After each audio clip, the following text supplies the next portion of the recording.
In the name of Allah, the Gracious, the Merciful. Praise be to Allah, who revealed the book to his servant, and allowed in it no distortion. Valuable, to warn of severe punishment from himself, and to deliver good news to the believers who do righteous deeds, that they will have an excellent reward, in which they will abide forever. And to warn those who say, Allah has begotten a son. They have no knowledge of this, nor did their forefathers. Grave is the word that comes out of their mouths. They say nothing but a lie. Perhaps you may destroy yourself with grief, chasing after them, if they do not believe in this information. We made what is upon the earth an ornament for it, to test them as to which of them is best in conduct. And we will turn what is on it into barren waste. Did you know that the people of the cave and the inscription were of our wondrous signs? When the youths took shelter in the cave, they said, Our Lord, give us mercy from yourself, and bless our affair with guidance. Then we sealed their ears in the cave for a number of years. Then we awakened them to know which of the two groups could better calculate the length of their stay. We relate to you their story in truth. They were youths who believed in their Lord, and we increased them in guidance. And we strengthened their hearts, when they stood up and said, Our Lord is the Lord of the heavens and the earth, we will not call on any god besides him, for then we would have spoken an outrage. These people, our people, have taken to themselves gods other than him. Why do they not bring a clear proof concerning them? Who, then, does greater wrong than he who invents lies and attributes them to Allah? Now that you have withdrawn from them, and from what they worship besides Allah, take shelter in the cave. And your Lord will unfold his mercy for you, and will set your affair towards ease. You would have seen the sun, when it rose, veering away from their cave towards the right, and when it sets, moving away from them to the left, as they lay in the midst of the cave. That was one of Allah's wonders. He whom Allah guides is truly guided, but he whom he misguides, for him you will find no directing friend. You would think them awake, although they were asleep. And we turned them over to the right, and to the left, with their dog stretching its paws across the threshold. Had you looked at them, you would have turned away from them in flight, and been filled with fear of them. Even so, we awakened them, so that they may ask one another. A speaker among them said, How long have you stayed? They said, We have stayed a day, or part of a day. They said, Your Lord knows best how long you have stayed. Send one of you to the city, with this money of yours, and let him see which food is most suitable, and let him bring you some provision thereof. And let him be gentle, and let no one become aware of you. If they discover you, they will stone you, or force you back into their religion, then you will never be saved. So it was, that we caused them to be discovered, that they would know that the promise of Allah is true, and that of the hour there is no doubt. As they were disputing their case among themselves, they said, Build over them a building. Their Lord knows best about them. Those who prevailed over their case said, We will set up over them a place of worship. They will say, 3, and their fourth being their dog. And they will say, 5, and their sixth being their dog, guessing at the unknown. And they will say, 7, and their eighth being their dog. Say, My Lord knows best their number. None knows them except a few. So do not argue concerning them except with an obvious argument, and do not consult any of them about them. And never say about anything, I will do that tomorrow, without saying, if Allah wills. And remember your Lord if you forget, and say, perhaps my Lord will guide me to nearer than this in integrity. And they stayed in their cave for 300 years, adding 9. Say, Allah knows best how long they stayed. His is the mystery of the heavens and the earth. By him you see and hear. They have no guardian apart from him, and he shares his sovereignty with no one. and recite what was revealed to you from the book of your Lord. There is no changing his words, and you will find no refuge except in him. And content yourself with those who pray to their Lord morning and evening, desiring his presence. And do not turn your eyes away from them, desiring the glitter of this world. And do not obey him whose heart we have made heedless of our remembrance, so he follows his own desires, and his priorities are confused. And say, the truth is from your Lord. Whoever wills, let him believe. And whoever wills, let him disbelieve. We have prepared for the unjust a fire, whose curtains will hem them in. And when they cry for relief, they will be relieved with water like molten brass, which scalds the faces. What a miserable drink, and what a terrible place! As for those who believe and lead a righteous life, we will not waste the reward of those who work righteousness.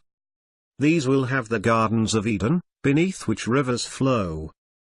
Reclining on comfortable furnishings, they will be adorned with bracelets of gold, and will wear green garments of silk and brocade. What a wonderful reward, and what an excellent resting place! And cite for them the parable of 2 men. To one of them we gave 2 gardens of vine, and we surrounded them with palm trees, and we placed between them crops. Both gardens produced their harvest in full, and suffered no loss. And we made a river flow through them. And thus he had abundant fruits. He said to his friend, as he conversed with him, I am wealthier than you, and greater in manpower. And he entered his garden, wronging himself. He said, I do not think this will ever perish. And I do not think the hour is coming. And even if I am returned to my Lord, I will find something better than this in return. His friend said to him, as he conversed with him, Are you being ungrateful to him who created you from dust, then from a sperm drop, then evolved you into a man? But as for me, he is Allah, my Lord, and I never associate with my Lord anyone. When you entered your garden, why did you not say, As Allah wills, there is no power except through Allah? Although you see me inferior to you in wealth and children, perhaps my Lord will give me something better than your garden, and release upon it thunderbolts from the sky, so it becomes barren waste. Or its water will sink into the ground, and you will be unable to draw it. And ruin closed in on his crops, and so he began wringing his hands over what he had invested in it, as it lays fallen upon its trellises. And he was saying, I wish I never associated anyone with my Lord. He had no faction to help him besides Allah, and he was helpless. That is because authority belongs to Allah, the True. He is best in rewarding, and best in requiting. And cite for them the parable of the present life. It is like water that we send down from the sky, the plants of the earth absorb it, but then it becomes debris, scattered by the wind. Allah has absolute power over everything. Wealth and children are the adornments of the present life. But the things that last, the virtuous deeds, are better with your Lord for reward, and better for hope. On the day when we set the mountains in motion, and you see the earth emerging, and we gather them together, and leave none of them behind. They will be presented before your Lord in a row. You have come to us as we created you the first time. Although you claimed we would not set a meeting for you. And the book will be placed, and you will see the sinners fearful of its contents. And they will say, Woe to us! What is with this book that leaves nothing, small or big, but it has enumerated it?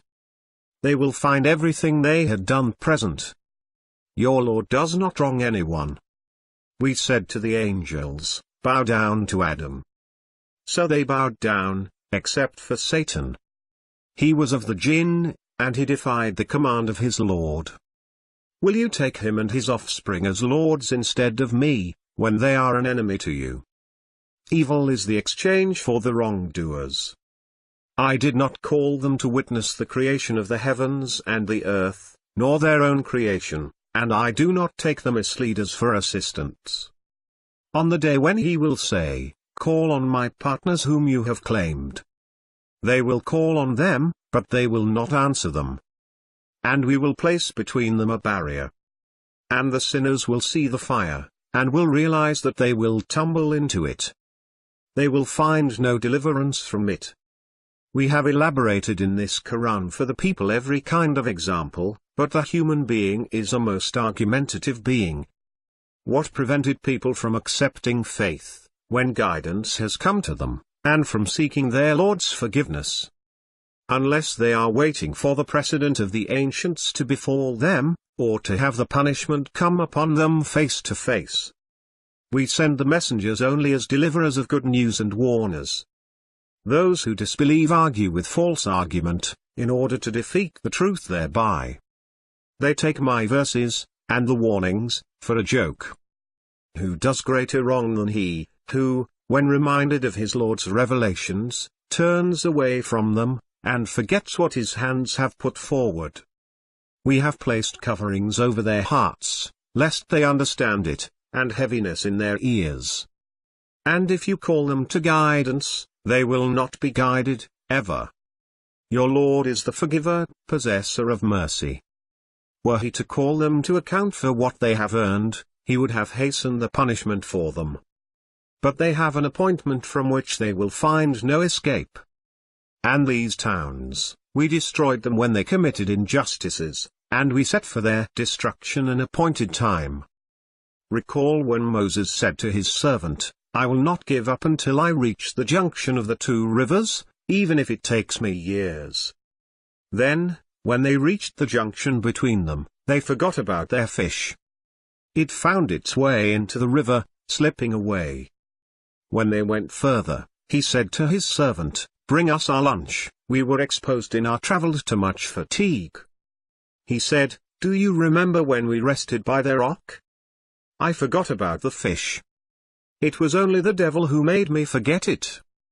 And so it found its way to the river, amazingly. He said, "This is what we were seeking." And so they turned back, retracing their steps. Then they came upon a servant of ours, whom we had blessed with mercy from us, and had taught him knowledge from our own. Moses said to him, "May I follow you, so that you may teach me some of the guidance you were taught?" He said, "You will not be able to endure with me. And how will you endure what you have no knowledge of?"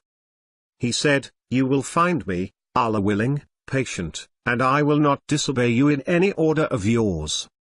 He said, "If you follow me, do not ask me about anything, until I myself make mention of it to you." So they set out. Until, when they had boarded the boat, he holed it. He said, "Did you hole it, to drown its passengers? You have done something awful." He said, "Did I not tell you that you will not be able to endure with me?" He said, "Do not rebuke me for forgetting, and do not make my course difficult for me." Then they set out. Until, when they encountered a boy, he killed him.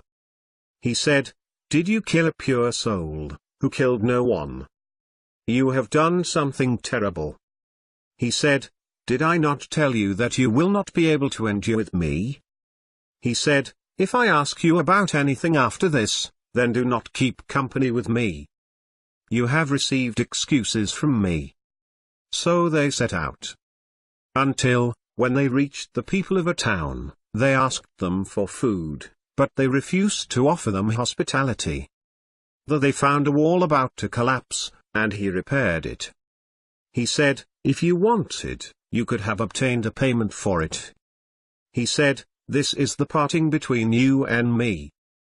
I will tell you the interpretation of what you were unable to endure. As for the boat, it belonged to paupers working at sea. I wanted to damage it because there was a king coming after them, seizing every boat by force. As for the boy, his parents were believers, and we feared he would overwhelm them with oppression and disbelief. So we wanted their Lord to replace him with someone better in purity, and closer to mercy. And as for the wall, it belonged to two orphaned boys in the town. beneath it was a treasure that belonged to them. Their father was a righteous man. Your Lord wanted them to reach their maturity, and then extract their treasure, as a mercy from your Lord. I did not do it of my own accord. This is the interpretation of what you were unable to endure. And they ask you about Zulkarnain. Say, I will tell you something about him. We established him on earth, and gave him all kinds of means. He pursued a certain course, until, when he reached the setting of the sun, he found it setting in a murky spring, and found a people in its vicinity. We said, O Zulkarnain, you may either inflict a penalty, or else treat them kindly. He said, as for him who does wrong, we will penalize him, then he will be returned to his Lord, and he will punish him with an unheard of torment. But as for him who believes and acts righteously, he will have the finest reward, and we will speak to him of our command with ease. Then he pursued a course, until, when he reached the rising of the sun, he found it rising on a people for whom we had provided no shelter from it. And so it was. We had full knowledge of what he had. Then he pursued a course, until, when he reached the point separating the two barriers, he found beside them a people who could barely understand what is said. They said, O Zulkarnain, the Gog and Magog are spreading chaos in the land. Can we pay you, to build between us and them a wall? He said, what my Lord has empowered me with is better. But assist me with strength, and I will build between you and them a dam. Bring me blocks of iron. So that, when he had leveled up between the two cliffs, he said, blow. And having turned it into a fire, he said, bring me tar to pour over it. So they were unable to climb it, and they could not penetrate it. He said, this is a mercy from my Lord. But when the promise of my Lord comes true, he will turn it into rubble, and the promise of my Lord is always true. On that day, we will leave them surging upon one another. And the trumpet will be blown, and we will gather them together. On that day, we will present the disbelievers to hell, all displayed. Those whose eyes were screened to my message, and were unable to hear. Do those who disbelieve think that they can take my servants for masters instead of me? We have prepared hell for the hospitality of the faithless. Say, shall we inform you of the greatest losers in their works? Those whose efforts in this world are misguided, while they assume that they are doing well. It is they who rejected the communications of their Lord, and the encounter with him. So their works are in vain. And on the day of resurrection, we will consider them of no weight. That is their requital, hell, on account of their disbelief, and their taking my revelations and my messengers in mockery. As for those who believe and do righteous deeds, they will have the gardens of paradise for hospitality, abiding therein forever, without desiring any change therefrom. Say, if the ocean were ink for the words of my Lord, the ocean would run out, before the words of my Lord run out, even if we were to bring the like of it in addition to it. Say, I am only a human being like you, being inspired that your God is one God. Whoever hopes to meet his Lord, let him